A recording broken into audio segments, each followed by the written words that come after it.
প্রথমেই বলে রাখি, ভিডিও শুরুটা কিন্তু হাসি দিয়ে হচ্ছে, কিন্তু ভিডিওর যে শেষটা সেটা হচ্ছে কান্না দিয়ে হবে।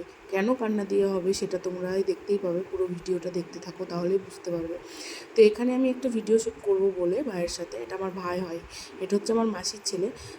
তো ভাইয়ের সাথে আমি একটা ভিডিও শ্যুট করব বলে আমি ওকে চুল বেঁধে দিচ্ছিলাম, কাজলের টিপ পরিয়ে দিচ্ছিলাম, এইসব করছিলাম। আর ওই দিক থেকে মেয়ে তাকিয়ে তাকিয়ে দেখে আর ফিক করে হাসে। মানে আমি শুধু ভাবি যে ওর হাসিটা, মানে ও অবাক হয়ে যাচ্ছে যে ওকে আমি গার্ডার দিয়ে চুল বেঁধে দিই, সেখানে মামাইকে কেন গার্ডার দিয়ে চুল বেঁধে দিচ্ছে, কাজলের টিপ পরিয়ে দিচ্ছে, যেটা আর কি ওকে করা হয়। আর ও কিন্তু অবাক হয়ে দেখছে। আর দেখো, মেয়েকে কিন্তু আজকে একটু কাজল পরিয়ে দিয়েছি। কাজল পরানোর একটা কারণ আছে বলতে, আজকে আমি কাজল পরিয়ে দিয়েছি যেহেতু তোমরা এই ভিডিওটা কালকে দেখতে পাবে, মানে অন্নপ্রাশনের দিন দেখতে পাবে।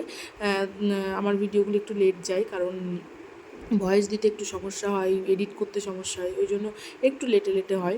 তো অন্নপ্রাশনের দিন তোমরা এই ভিডিওটা দেখতে পারবে, মানে 14ই আগস্ট আর কি। তো ওকে আগের দিন পরানো হয়েছে কাজলটা, কারণ পরের দিন কাজলটা যখন পুরোটা উঠে যাবে, হালকা হালকা একটা চোখে লেগে থাকবে, ওইটাতে না দেখতে ভালো লাগে।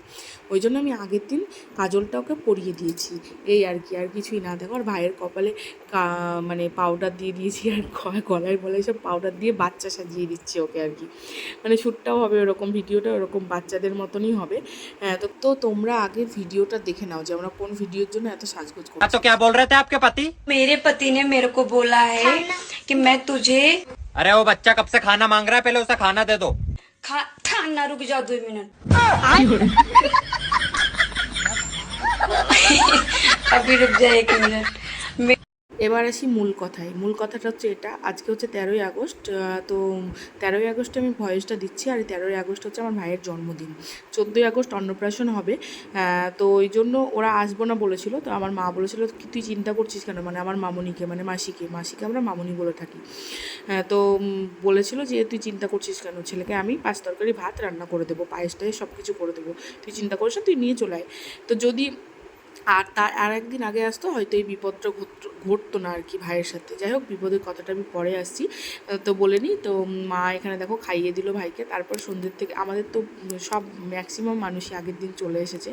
ওই যে এটা হচ্ছে আমার মামা, আর পেছনে বসে আছে হচ্ছে আমার ভাইয়ের শাশুড়ি, আর এপাশে শ্বশুর, আর আমার মেসো, সবাই আছে। আশেপাশে আরও আছে, ঘরের মধ্যে তো ভর্তি লোকজন।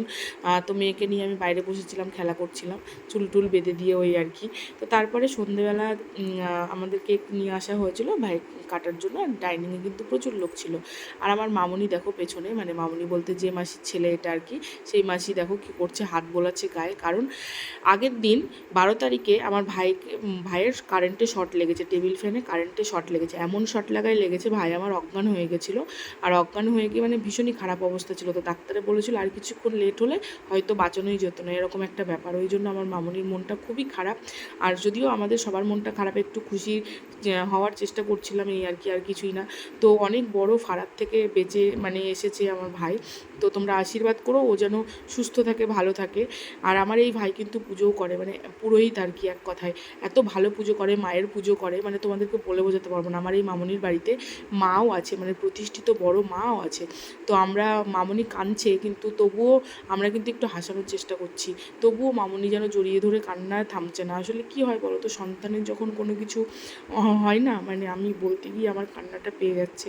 তো সন্তানের যখন কোনো কিছু হয় না, তখন কোনো মাই সহ্য করতে পারে না। আর মামুনির পরিস্থিতি দেখে তো আমার পরিস্থিতি খুব খারাপ হয়ে যাচ্ছিলো, কিন্তু তবুও কিছু করার নেই। তো তোমরা একটু আশীর্বাদ করো।